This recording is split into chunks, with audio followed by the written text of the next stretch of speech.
ഗണേശൻ എപ്പോഴും വിഘ്നേശ്വരൻ എന്നാണ് പറയുക. തുടക്കം എപ്പോഴും അദ്ദേഹത്തിന്റെ അടുത്താണ്. ഈ തുടങ്ങാനുള്ള ഒരു തോന്നലുണ്ടല്ലോ, അത് നായന്മാർക്ക് ഭയങ്കര കൂടുതലാണ്. ആരംഭശൂരത്വം എന്ന് പറഞ്ഞത് വേറെ ഇത്രയുമുള്ള വേറൊരാളുണ്ടാവില്ല. എന്ത് കാര്യവും മുന്നിട്ട് ഞങ്ങളങ്ങോട്ട് തുടങ്ങും. പിന്നെയുണ്ടല്ലോ ഒരിക്കലും മുന്നിലെത്തില്ല കേട്ടോ. അത്യാവശ്യം എന്തെങ്കിലും വന്ന ആരെങ്കിലും തള്ളിവിടും.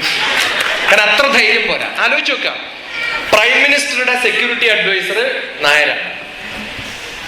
ഓക്കെ, IAS ഏറ്റവും ടോപ്പായിട്ടുള്ളവരൊക്കെ നായന്മാരാ. ഇപ്പോഴല്ല, കുറെ കാലങ്ങളായിട്ട്. എന്നാ ആരെങ്കിലും പ്രൈം മിനിസ്റ്റർ ആയിട്ടുണ്ടോ ഒരു നായര്?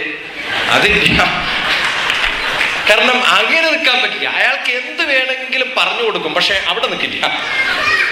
ഇത് വലിയൊരു കുഴപ്പമാണ്, നല്ലൊരു നന്മയുള്ളൊരു സ്വഭാവമാണ്. രണ്ടുമുണ്ട്. ഉദ്യമം സാഹസം ധൈര്യം ബുദ്ധിശക്തി പരാക്രമം ഷഠേതേ എത്ര വർത്തന്തേ ദൈവം തത്ര പ്രകാശയെന്ന്. ഉദ്യമം, എന്റർപ്രൈനർഷിപ്പ്, എടുത്തു ചാടാനുള്ള കഴിവ്. ഉദ്യമം, സാഹസം, ധൈര്യം, ബുദ്ധി, ശക്തി, പരാക്രമം. പരാക്രമം മലയാളത്തിലുള്ള പരാക്രമമല്ല, സംസ്കൃതത്തിലുള്ള പരാക്രമമാണ്. രണ്ടും വ്യത്യാസമുണ്ട്. അതുകൊണ്ടാണ്. കാരണം ഈ മലയാളത്തിൽ പരാക്രമികൾ എന്നൊക്കെ പറഞ്ഞാൽ എന്തോ കുനിഷ്ടുള്ളവരെന്ന അർത്ഥം അല്ലേ? പരാക്രമം സ്ത്രീകളിലല്ല വേണ്ടു എന്നൊക്കെ ഒരു കവിതയില്ല. ആ മലയാള പരാക്രമമല്ല. പരാക്രമം എന്ന് പറഞ്ഞാൽ ഞാൻ പോവാൻ നോക്കുമ്പോൾ ആരെങ്കിലും എന്നെ തടഞ്ഞാൽ അവനെ അടിച്ചു തെറിപ്പിക്കുന്ന സ്വഭാവം. കാരണം എന്റെ വഴി ക്ലിയർ ചെയ്യാന്നുള്ളത് എന്റെ കടമയാണ്. ആ ഒരു ക്രമം അതറിയണമെങ്കിൽ ഏത് രാഷ്ട്ര തന്ത്രശാലിക്കും ആവശ്യമായിട്ടുള്ളത് തന്ത്രമാണ്. ആ തന്ത്രം ബ്രാഹ്മണന്മാരുടെ തന്ത്രമല്ല. തന്ത്രം അറിയുന്നവൻ മന്ത്രി, ഇന്ന് മന്ത്രം അറിയുന്നവൻ തന്ത്രിയാണ്. മന്ത്രം അറിഞ്ഞാൽ തന്ത്രിയാവാം, തന്ത്രം ശരിക്കറിഞ്ഞാൽ ഇന്ന് മന്ത്രിയാവാം. അങ്ങനെയാണ് നമ്മുടെ മിനിസ്റ്റർമാരൊക്കെ.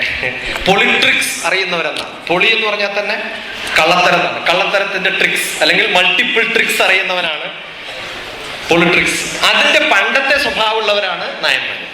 കാരണം പണ്ട് മന്ത്രിമാരും പഴശ്ശി ഒളിയുദ്ധത്തിന്റെ ആൾക്കാർ, അവരുടെയൊക്കെ കുടുംബാംഗങ്ങളാണ് നമ്മളൊക്കെ ആരാന്ന് വെച്ച് കഴിഞ്ഞാൽ ശരിക്കും അങ്ങോട്ട് പിന്നാട്ട് പോയി കഴിഞ്ഞാൽ ചിലപ്പം അവരുടെയൊക്കെ ഒരു ബന്ധുക്കളൊക്കെ ആയിട്ട് വരും.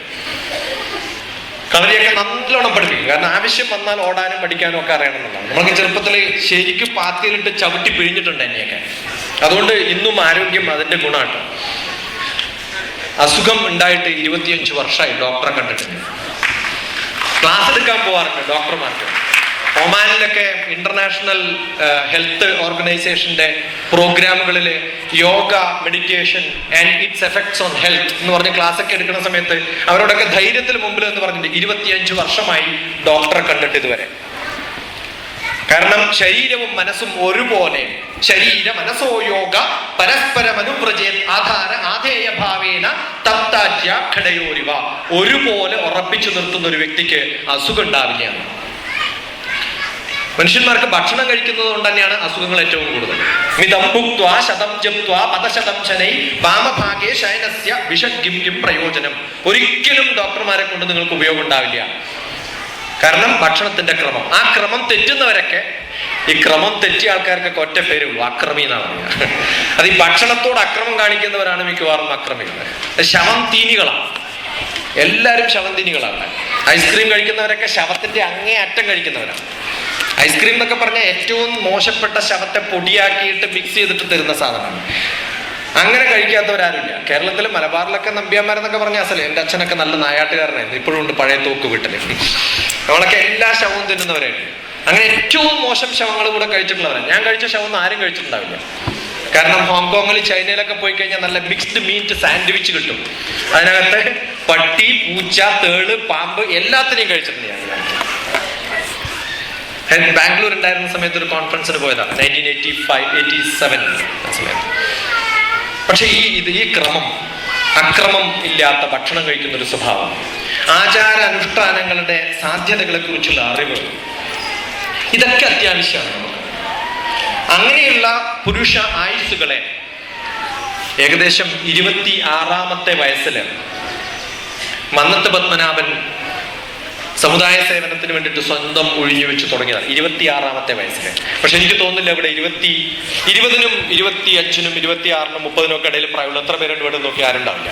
കാരണം 2 പേരാണ് ഇവിടെ വരിക. ഒന്ന് കുറെ വയസ്സായിട്ടില്ല. നമ്മൾ ഈ പ്രഭാഷണത്തിനൊക്കെ പോകുമ്പോൾ ഒരു ദിവസം തലശ്ശേരിയിൽ ഒരു പ്രഭാഷണത്തിന് പോണ സമയത്ത് ഒരു മാഷാണ് എന്നെ കൊണ്ടുപോകുന്നത്. അപ്പൊ ഞാൻ ചോദിച്ചു, മാഷെ ഞാൻ കണ്ണൂരിൽ നിന്ന് എന്നെ പിക്കപ്പ് ചെയ്തിട്ട് തലശ്ശേരി പോകുന്ന വഴിക്ക് മാഷയും കൂടി കൂട്ടിയിട്ട് പോകണം. അപ്പൊ ഞാൻ വീട്ടിലെടുത്തെത്ത സമയത്ത് മാഷോട് ചോദിച്ചു, വൈഫ് വരുന്നില്ലേ? വൈഫിന് വേറെ പണിയുണ്ട് വീട്ടിലില്ല. അപ്പൊ പണിയില്ലാത്തതുകൊണ്ടാണ് നിങ്ങൾ വരുന്നല്ലേ എന്ന് ചോദിച്ചു. അപ്പൊ ഒരു പണിയില്ലാത്തവര് ആലോചിച്ച് വെക്ക. ഗുരുവായൂർ ക്ഷേത്രത്തിൽ ഒരു പ്രഭാഷണത്തിന് പോയി നിങ്ങളുടെ നാട്ടിൽ. അപ്പോ വ്യക്തിത്വ വികസനമാണ് സബ്ജക്റ്റ്. നോക്കുമ്പോ എല്ലാരും 65-66 വയസ്സുള്ളവര്. ഇതെന്തിപ്പോ വ്യക്തിത്വ വികസനം? അതും അന്ന് എനിക്ക് 38 വയസ്സാ പ്രായം, ഏകദേശം 10 കൊല്ലം മുമ്പ്. ഇപ്പം 48 ആയില്ല, 47 ആയിട്ട്. കണ്ടിട്ടൊന്നും നോക്കണ്ടേട്ടോ. ഇതൊക്കെ ബഹുമാനം കിട്ടാൻ വേണ്ടിയിട്ട് വൈറ്റ് പെയിന്റ് അടിച്ച് വരുന്നതാ. അല്ലെങ്കിൽ ഇവിടെ ഇരിക്കുന്നവരെക്കാളും ചെറുപ്പക്കാരാണ്. അപ്പൊ അതിലൊരു വയസ്സായിട്ടുള്ള ഒരാൾ ചോദിക്കുക, സാറേ ഈ സാറ് പറഞ്ഞിട്ടുള്ളതൊക്കെ നമ്മൾ ഈ ചെറുപ്പക്കാരിലേക്ക് എത്തിക്കണ്ടേ, അതിനെന്താ ചെയ്യേണ്ടത്? അപ്പൊ നിങ്ങൾക്ക് മക്കളൊന്നും ചോദിച്ചു. ഉണ്ട്. അവരൊക്കെ എന്ത് ചെയ്യുന്നു? അവരൊക്കെ TV കാണാം. അവർക്കിപ്പോ ക്രിക്കറ്റിലും ഒക്കെയാണ് താല്പര്യം. ഒരു 3-4 CCCയിലാണ് താല്പര്യം. ഒന്ന് സിനിമ, ക്രിക്കറ്റ്, കാർഡ്സ്, ചാറ്റ്, എല്ലാം സിയിൽ തുടങ്ങുന്ന പരിപാടിയാണ്. ഇതിൽ മാത്രം ഇരിക്കുന്ന കുറെ പേരുണ്ട്. അത് വിട്ട് സമുദായത്തെ സേവിക്കുന്നതിന്റെ പ്രാധാന്യം അറിയണമെങ്കിൽ നമ്മൾ ഈ മന്നത്തിന്റെ ചിത്രം മാത്രം കണ്ടിട്ട് കാര്യമില്ല. ഒരു മെസ്സേജ് ഉണ്ട്. ആ മെസ്സേജ് കൂടി നമ്മൾ മനസ്സിലാക്കണം. 26-ാമത്തെ വയസ്സിൽ തുടങ്ങിയിട്ട് 15 വർഷം. NSS ഉണ്ടായത് 26-ാമത്തെ വയസ്സിലല്ല, അദ്ദേഹത്തിനുള്ള സമയത്ത് 15 വർഷം സമുദായ സേവനം കഴിഞ്ഞിട്ടാണ് NSS ഉണ്ടാക്കുന്നത്. അതിനു മുമ്പ് ഏകദേശം 10 വ്യത്യസ്ത പേരുകളില് സമുദായങ്ങൾ ഉണ്ടാക്കിയിട്ടുണ്ട്. ഭൃത്യസേവാ സമാജം എന്നൊക്കെ പറഞ്ഞിട്ട് അവരിലെല്ലാവരും അടിയും പിടിയും ലഹളയും പിളർപ്പും ഒക്കെ ഉണ്ടാക്കിയിട്ടുണ്ട്. ഇത് നിന്ന് തുടങ്ങിയിട്ടുള്ളതൊന്നല്ല. എനിക്ക് 2-3 പ്രാവശ്യം ഈ പറഞ്ഞവരൊക്കെ ഇത് പറഞ്ഞതുകൊണ്ട് ഞാൻ പറയാം, ഈ പിളർപ്പ് നായന്മാരുടെ സ്വഭാവമാണ്. അത് തുടങ്ങിയത് മന്നത്തിന്റെ കാലത്ത് മന്നത്തിന്റെ കൂടെ തന്നെ ഉണ്ടായിരുന്ന ആൾക്കാര് ഈ രജിസ്റ്റർ ചെയ്യുന്നതിന് മുമ്പ് പിളർന്നിട്ടുള്ളവരാണ്. ആലോചിച്ചൊക്കെ, രജിസ്ട്രേഷൻ പോലും നടന്നില്ല, അതിനു മുമ്പ് പിളർന്നു. അങ്ങനെ 10 കൊല്ലം കൊണ്ട് ഇദ്ദേഹം നോക്കി ഇത് പിളർന്ന് പോയിട്ട് പിന്നെ രജിസ്റ്റർ ചെയ്യാൻ വിചാരിച്ചു. അപ്പൊ പിന്നെ കുഴപ്പമുണ്ടാവില്ല, അസറ്റ് ഉണ്ടാക്കുന്നത്. അത് കഴിഞ്ഞിട്ടാണ് പിന്നെ അസറ്റ് ഉണ്ടാക്കി തുടങ്ങിയത്. ഇനി ഈ അസറ്റൊക്കെ ഉണ്ടാക്കി കഴിഞ്ഞിട്ട് മന്നം പോയി കഴിഞ്ഞിട്ടോ 1 സെന്റ് സ്ഥലം പോലും ഇന്നുള്ള NSS മേടിച്ചിട്ടില്ല കേട്ടോ. കേരളത്തിലെ വിറ്റിട്ട് മാത്രമേ ഉള്ളൂ. ഒരൊറ്റ 1 സെന്റ് സ്ഥലം പോലും എക്സ്ട്രാ മേടിക്കാൻ കഴിഞ്ഞിട്ടില്ല എന്നുള്ളതാണ്. അപ്പൊ ഒരു വ്യക്തിക്ക് അതിന് പേരിട്ടതും കരയോഗം എന്നാണ്. എന്താ പറയുക? കാരണം ഒരു കരയിൽ ഒരു യോഗ ഉണ്ടാവാൻ പാടുള്ളൂ. അതാണ് കരയോഗത്തിന്റെ പ്രാധാന്യം. അടുത്ത കരയിൽ പോയിട്ട് വേണമെങ്കിൽ വേറെ യോഗം ഉണ്ടാക്കാം. കാരണം ഇതിനകത്ത് വേറെ ജോയിൻ ചെയ്യാൻ പാടില്ല. ഈ കരയോഗത്തിൽ പെടാത്തവരൊക്കെ പിന്നെ എവിടെ ഉണ്ടാവും? കരക്ക് പുറത്ത് എന്താ ഉള്ളത്? വെള്ളം. അവരൊക്കെ വെള്ളത്തിലിട്ടോളണമെന്നാ പറഞ്ഞിരിക്കുന്നത്, മുക്കിക്കൊള്ളാനാ പറഞ്ഞിരിക്കുന്നത്. ഇനി കരയുടെ ഉള്ളിൽ ചിലപ്പം പ്രശ്നങ്ങളൊക്കെ ഉണ്ടാക്കിയിട്ട് കൊളാക്കും കേട്ടോ. അപ്പൊ ഈ പരിപാടി ഞാൻ പ്രഭാഷണം ചെയ്ത് ആകെ കൊളാക്കി എന്ന് വിചാരിക്കാം. സാധാരണ മലയാളത്തിന്റെ ഒരു പ്രഭാഷണത്തിന്റെ ഒരു പ്രശ്നമുണ്ട്, മലയാള ഭാഷയ്ക്കുള്ള ഒരു പ്രശ്നമാണ്. ഈ പ്രോഗ്രാം ആകെ കൊളായി എന്ന് പറഞ്ഞാൽ എന്താ അർത്ഥം? ഈ പ്രോഗ്രാം ആകെ കൊളായി എന്ന് പറഞ്ഞാൽ എന്താ അർത്ഥം? മോശമായി എന്ന അർത്ഥം. ഇതാണ് മലയാളികളുടെ ഒരു കുഴപ്പം. നല്ല വാക്കുകളൊക്കെ എടുത്ത് കൊളാക്കും. കൊളം എന്ന് പറഞ്ഞാൽ ആൾക്കാരെ ശുദ്ധമാക്കുന്ന സ്ഥലമാണ്. അപ്പൊ ഈ പ്രോഗ്രാം കൊളായി എന്ന് പറഞ്ഞാൽ പ്രോഗ്രാം ശുദ്ധമായി എന്ന അർത്ഥം. എന്റെ ഇനീഷ്യലിൽ തന്നെ ഭയങ്കര പ്രശ്നമാണ്. എന്റെ ഇനീഷ്യൽ TP എന്നാണ്, തൗറൂർ പുതിയടത്തെന്നാണ്. പക്ഷെ ഞാൻ പല സ്ഥലത്തും പറയാം തല്ലിപ്പൊളി എന്നാണ്. ഞാൻ നാട് വിട്ട കാലത്ത് തല്ലിപ്പൊളിയായിരുന്നു. പക്ഷെ ഇന്ന് നാട്ടിൽ പോയി കഴിഞ്ഞാൽ ആൾക്കാർ എന്നെ അടിപൊളി എന്നാണ് വിളിക്കുക. തല്ലന്നെയാണ് കേട്ടോ അടി, വലിയ വ്യത്യാസമൊന്നും ഇല്ല. പണ്ട് തല്ലായിരുന്നു, അതിപ്പോ അടിയായിരുന്നു മാത്രം. അപ്പൊ ഈ കൂട്ടത്തിൽ ഇരിക്കുന്നതില് എനിക്കൊന്നും ഇദ്ദേഹത്തിന് മലയാളം അറിയില്ല, അതുകൊണ്ട് ധൈര്യത്തിൽ പറയാം അല്ലേ? പൂജാ ഗാന്ധിയാണ് ചെറ്റ എന്ന് പറഞ്ഞാലോ?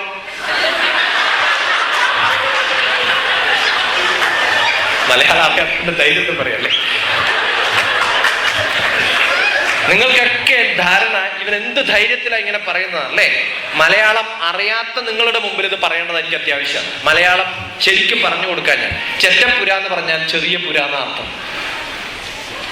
അപ്പൊ ചെറ്റയാണെന്ന് പറഞ്ഞാൽ എന്താ അർത്ഥം? ചെറുതാണ്. ഏത് സിനിമ നടിക്കും ഇഷ്ടം പ്രായം കുറവാന്ന് പറയുന്നതാണ്.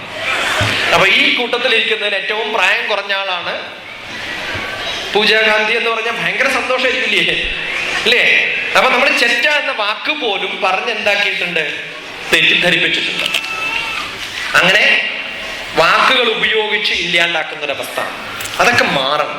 അതറിയണമെങ്കിൽ ഭാഷ പഠിപ്പിക്കണം. മലയാളം പഠിപ്പിക്കാൻ ശ്രമിച്ചിട്ട് നടന്നില്ല എന്ന് പറഞ്ഞു. മലയാള പഠന കേന്ദ്രം എന്ന് പറഞ്ഞൊരു കേന്ദ്രം തുടങ്ങിയിട്ടുണ്ട്. തിരുവനന്തപുരത്താണ് അതിന്റെ ഹെഡ് ഓഫീസ്. മലയാളം പഠിക്കുന്ന എല്ലാവർക്കും ആവശ്യമായ പുസ്തകം ഫ്രീ ആയിട്ട് കിട്ടും. നോർക്കയുടെ ഒരു സബ് ഡിവിഷൻ ഏജന്റ് ആയിട്ട് അവർ ഫ്രീ ആയിട്ട് ബുക്കുകൾ തരുന്ന മാത്രമല്ല സർട്ടിഫിക്കറ്റ് കൊടുക്കും. ഉടൻ തന്നെ ബാംഗ്ലൂർ വളരെ ആക്റ്റീവായിട്ട് തുടങ്ങണം. അത് NSS കരയോഗത്തിന്റെ എല്ലാവരും കൂടി ചേർന്ന് തുടങ്ങണമെന്നാണ് എൻ്റെ അഭിപ്രായം. അപ്പൊ അതിന് എന്തെങ്കിലും ഒത്താശകളോ ഇൻഫ്ലുവൻസോ തിരുവനന്തപുരത്ത് വേണമെങ്കിൽ നമുക്ക് ചെയ്യാം. കാരണം ഡൽഹിയിൽ പല സ്ഥലത്തും മലയാള ഭാഷാ പഠന കേന്ദ്രങ്ങൾ തുടങ്ങാനും ഇനോഗ്രേറ്റ് ചെയ്യാനും ഒക്കെ ഭാഗ്യം കിട്ടിയിട്ടുള്ള ഒരാളാണ്. വളരെ ആക്റ്റീവായിട്ട് ആ സർട്ടിഫിക്കറ്റ് എവിടെയെങ്കിലൊക്കെ എപ്പോഴെങ്കിലുമൊക്കെ ഉപയോഗിക്കും. കാരണം കേരള ഗവൺമെന്റിന്റെ ഒരു സർട്ടിഫിക്കറ്റാണ്. അപ്പൊ അതിൽ പഠിപ്പിക്കുന്ന ടീച്ചേഴ്സിനും എക്സാം നടത്തുന്നവർക്കും ഒക്കെ ഫീസും കാര്യങ്ങളും ഒക്കെ കൊടുക്കാനുള്ള അവസരം പോലും ഉണ്ട്. നല്ല പുസ്തകം. അപ്പൊ മലയാളം പഠിക്കാൻ പറ്റിയിട്ടുള്ള ചില ഗവൺമെന്റ് ഒക്കെ വരുമ്പോൾ ചിലപ്പോൾ പ്രശ്നങ്ങളൊക്കെ ഉണ്ടാവും. പക്ഷെ ഒരുവിധം നന്നായിട്ടൊക്കെ നടന്നു പോകുന്ന ഒരു നല്ലൊരു സംരംഭമുണ്ട്. അതിൽ നിന്ന് ഭാഗവത്തായിട്ട് അത് ഏറ്റെടുക്കണമെന്നാണ് എൻ്റെ അഭിപ്രായം. കാരണം പഠനം കൊണ്ടും ഭാഷ കൊണ്ടും കഴിവ് കൊണ്ടും ഈ പല തന്ത്രങ്ങളിലും പല മേഖലകളിലും പ്രാവീണ്യം കൽപ്പിച്ചിട്ടുള്ള ആൾക്കാരാണ് ഈ സമുദായത്തിൽപ്പെട്ടിട്ടുള്ളവര്. അപ്പൊ അവര് ഇത്തരം കാര്യങ്ങളിൽ മുന്നിട്ട് നിൽക്കണമെന്നും പറ്റുന്നതും യൂത്തിന് ആവശ്യമായ ചെറുപ്പക്കാർക്ക് ആവശ്യമായ ചെറുപ്പക്കാരാണ് അടുത്ത ജനറേഷനിലേക്ക് പോകേണ്ടത്. ഇവിടെ പറയണ്ടായി ഈ വനിതാ സംഘടനയുടെ ഒരു ആവലാതി, ഇത് അടുത്ത ജനറേഷനിലേക്ക് എത്തിയില്ലെങ്കിൽ മിക്സ്ഡ് വിവാഹം ഉണ്ടാവുന്നുള്ളത്. ഇത് തെറ്റാണോ ശരിയാണോ എന്നൊക്കെ ചോദിച്ചു കഴിഞ്ഞാൽ വലിയ പ്രശ്നമാണ്. കാരണം 25ാം വാർഷികം ഡൽഹിയിലെ ഒരു പ്രഭാഷകനായിരുന്നു ഞാൻ. അപ്പൊ ഏകദേശം ഇത്രയൊക്കെ ഉള്ളൂ കേട്ടോ. ഡൽഹിയിലെ ആകെ NSS ചേർന്ന ഇത്രയേ ഉള്ളൂ. അപ്പൊ ആലോചിച്ച് നോക്കാം, ഈ ഇവിടുത്തെ ഒരു കരയോഗത്തിന് ഇത്രയും ആൾക്കാരെയൊക്കെ സംഘടിപ്പിച്ചിട്ട് ഇങ്ങനെ ഒരു പ്രോഗ്രാം നടത്തുന്നതിൽ അത് വണ്ടർഫുൾ. ആ പതാക വന്ദനത്തിന്റെ പ്രോഗ്രാമുകളൊക്കെ I have not never seen such a program. അതിവിടെ മാത്രല്ല, ഇന്നലെ വൈകുന്നേരം ഒരു ഔപചാരിക സമ്മേളനം മീറ്റിംഗ് എന്നൊക്കെ പറഞ്ഞ സമയത്ത് ഞാൻ വിചാരിച്ചു 3-4 നായന്മാരിൽ സംസാരിക്കരുത്. റിയലി ഇത്രയും കൂടുതൽ പൂക്കൾ എന്റെ കയ്യിൽ വന്ന് പെട്ടിട്ടുള്ള വേറൊരു പ്രോഗ്രാം എനിക്ക് ഉണ്ടായിട്ടുണ്ടാവില്ല. Really got thrilled. ഈ ഒരു അത്തരം ഒരു പ്രോഗ്രാമിൽ ഡൽഹിയിൽ ഒരു പ്രഭാഷണത്തിൽ വിളിച്ച സമയത്ത് ഞാൻ ഉത്തര ഗുരുവായൂരപ്പൻ ക്ഷേത്രമുണ്ട് ഡൽഹിയിൽ, വളരെ ഫേമസ് ആയിട്ടുള്ള ക്ഷേത്രമാണ്. അവിടെ ഞാൻ കുറേ സമയം എല്ലാ ദിവസവും ഇരിക്കും. കാരണം അതിന്റെ നേരെ ഓപ്പോസിറ്റ് ആയിരുന്നു എൻ്റെ ഓഫീസ്. അപ്പൊ എല്ലാ ദിവസവും 2 മണിക്കൂർ ഞാൻ ക്ഷേത്രത്തിൽ പോയിരിക്കും. അവിടെ ഇരുന്നിട്ട് എഴുതിയ ഒരു കവിതയുടെ ഒരു സമാഹാരം ബുക്കുണ്ട്, 27 പുസ്തകം. ഞാൻ അറിയപ്പെടുന്ന ഒരു കവിയും കൂടിയാണ്. അറിയപ്പെടുന്ന വെച്ചാൽ കവികളിൽ അറിയപ്പെടുന്ന കവി. കവിത വായിക്കുന്നവരിലൊക്കെ ഇടയ്ക്കൊക്കെ അറിയാവുന്ന കലാകൗമുദിയൊക്കെ നോക്കി എവിടെയെങ്കിലൊക്കെ കാണാൻ പറ്റും. ഈ പുസ്തകം അവിടെ വെച്ചാണ് എഴുതിയത്. അപ്പൊ അവിടെ ഇങ്ങനെ ഇരിക്കുന്ന സമയത്ത് ചിലപ്പോൾ പലരെയും കാണാം. മിക്കവാറും കല്യാണങ്ങൾ അവിടെ വെച്ചാൽ നടക്കാം. കല്യാണം നോക്കിയാൽ എപ്പോഴും കാണുന്നത് മലയാളികളൊക്കെ കഴിക്കുന്നത് പഞ്ചാബികളെയാണ്. ഡൽഹിയിലുള്ളൊരു പ്രത്യേകത എന്താണെന്ന് ഇങ്ങനെ ആലോചിച്ചപ്പോഴാണ് എനിക്ക് മനസ്സിലായത്, ഒന്ന് ബുദ്ധി ഇല്ലാത്തവരും ഒന്ന് ബുദ്ധിയുള്ളവരും. കാരണം പഞ്ചാബികളെ കുറിച്ച് കുറെ കഥ കേൾക്കാറുണ്ട്. അപ്പൊ ഇതിൽ ഏതോ ഗ്രൂപ്പിന് ബുദ്ധിയുണ്ട് ബുദ്ധി ഇല്ല എന്ന് ഉറപ്പാണ്. കാരണം കല്യാണം, ഇപ്പൊ നിങ്ങളൊക്കെ കല്യാണം കഴിഞ്ഞവരൊന്ന് കൈവെക്കുവോ? കല്യാണം കഴിഞ്ഞവരൊന്ന് കൈവെക്കുവോ? ഇത് മാറ്റി പറയരുത് കേട്ടോ. ഇനി ഉറപ്പാണല്ലോ കല്യാണം കഴിഞ്ഞു എന്ന്. കല്യാണത്തിന്റെ അർത്ഥം പോലും അറിയാത്തവരാണ് അവർ, അല്ലെങ്കിൽ ധൈര്യത്തിൽ അർത്ഥം അറിഞ്ഞ് പറയുന്നവരാണ്. കല്യാണം എന്ന് പറഞ്ഞാൽ സന്തോഷം എന്ന അർത്ഥം. കല്യാണം കഴിഞ്ഞു എന്ന് പറഞ്ഞാൽ എന്താ അർത്ഥം?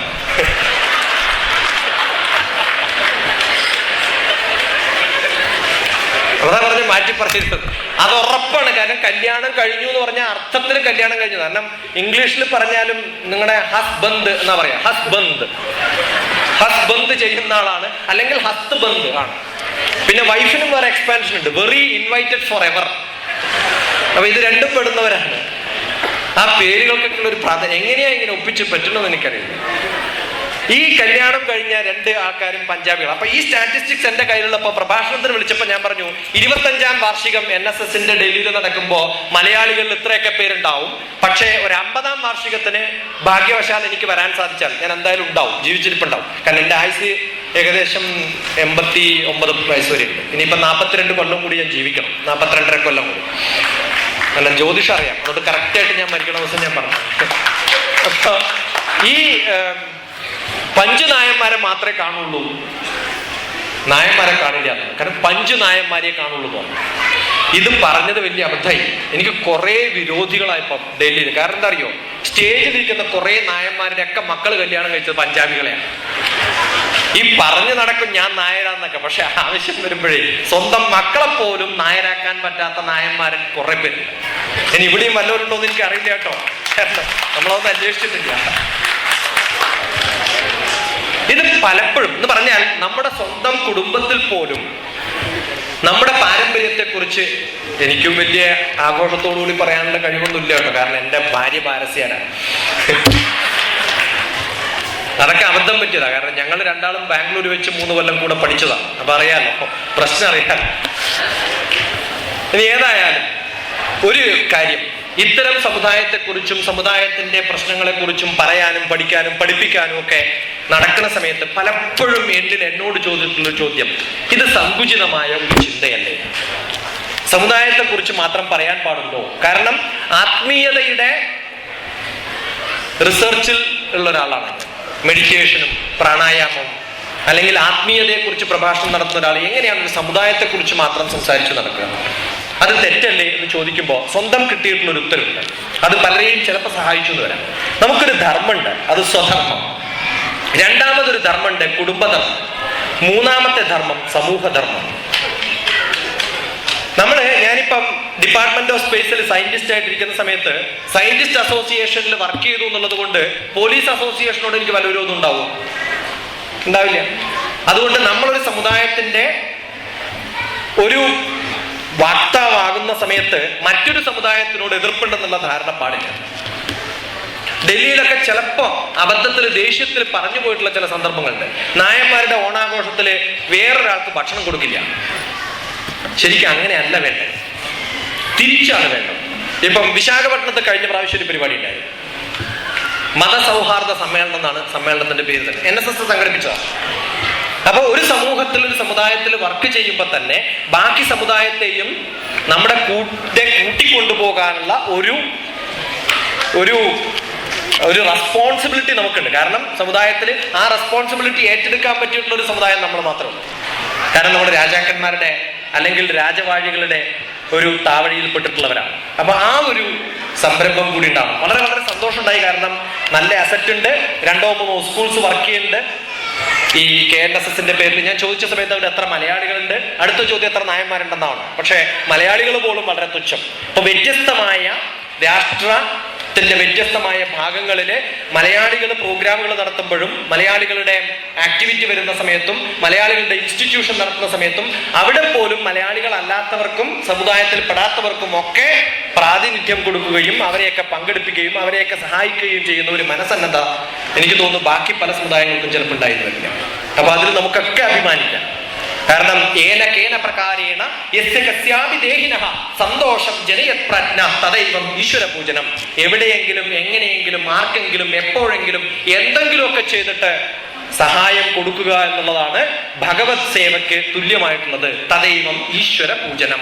അങ്ങനെയാണ് ഈശ്വര പൂജ ചെയ്യേണ്ടത് എന്ന് പഠിക്കുകയും പഠിപ്പിക്കുകയും ചെയ്തിട്ടുള്ള ഒരു സമുദായത്തിന്റെ, അല്ലെങ്കിൽ അങ്ങനെ പഠിപ്പിക്കാൻ യോഗ്യതയുള്ള അല്ലെങ്കിൽ പഠിപ്പിക്കണമെന്ന് നമ്മൾ നിർബന്ധിച്ചിട്ടുള്ള ഒരു സമുദായത്തിന്റെ ഈ ജനറേഷനിൽ പെട്ടിട്ടുള്ളവരാണ് നമ്മൾ. അപ്പൊ നമ്മൾ നല്ലപോലെ അറിയണം. വളരെ പ്രഗത്ഭന്മാരായ കുറേ വ്യക്തികളുടെ ഒരു പാരമ്പര്യം നമുക്കുണ്ട്. അത് കലയായാലും സാമൂഹിക പ്രവർത്തനമായാലും ബാരിസ്ട്രേറ്റിക് അപ്രോച്ച് ആയാലും ലെജിസ്ലേറ്റീവ് അഡ്മിനിസ്ട്രേറ്റീവ് പൊസിഷൻസ് ആയാലും എന്തു നോക്കിയാലും ഏറ്റവും മുൻപന്തിയിൽ കേരളത്തിൽ നിൽക്കുന്ന ആൾക്കാരുടെ പേരുകൾ എടുത്തു വെച്ചോളൂ. എല്ലാവരിലും നമുക്ക് കാണാൻ പറ്റും നമ്മുടെ സമുദായത്തിൽപ്പെട്ടിട്ടുള്ള കുറെ ആൾക്കാർ. അത് അഡ്മിനിസ്ട്രേറ്റീവ് പദവികളിൽ വളരെ മുമ്പിൽ നിൽക്കുന്ന ഇന്നത്തെ കുറേ പേര്. ഈ ആനന്ദബോസ് സാറിന്റെയും ഒക്കെ കൂടെ ഇരുന്ന് പ്രഭാഷണം നടത്തിയിട്ടില്ല. ആനന്ദബോസ് സാറിന്റെ ഒക്കെ പ്രഭാഷണം കഴിഞ്ഞിട്ട് ഞാൻ പ്രഭാഷണം നടത്തുമ്പോൾ അറിയാണ്ട് പറഞ്ഞു പോവാറുണ്ട്, മഴ പെയ്തതിന് ശേഷം മരം പെയ്യുന്ന പോലെയാണ് എന്റെ പ്രഭാഷണം.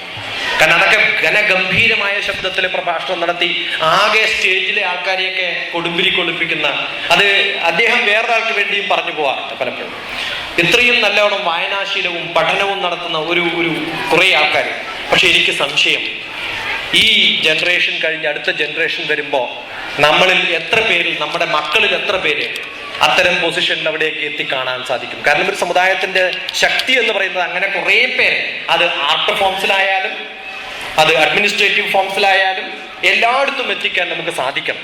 അത് സാധിച്ചില്ലെങ്കിൽ വലിയൊരു ഫെയിലിയറാണ്. നമ്മളൊക്കെ വളരെ ഒരു ചെറിയ ചെറിയ കാഴ്ചപ്പാടിൽ കുറച്ച് മാത്രം കാര്യങ്ങൾ ചെയ്ത് ജീവിക്കാൻ നോക്കുന്ന ഒരാളായി മാറുക. ജീവിതം കടന്നുപോയി തിരിച്ചു പോകുമ്പോഴത്തേക്കും എന്താണ് എൻ്റെ ജീവിതത്തിൽ ഉള്ളത് എന്നറിയുമ്പോൾ അത് എന്തെങ്കിലുമൊക്കെ ബാക്കി വെക്കാൻ കഴിയുന്ന ഒരാളായിട്ട് മാറുന്ന വിധത്തില്.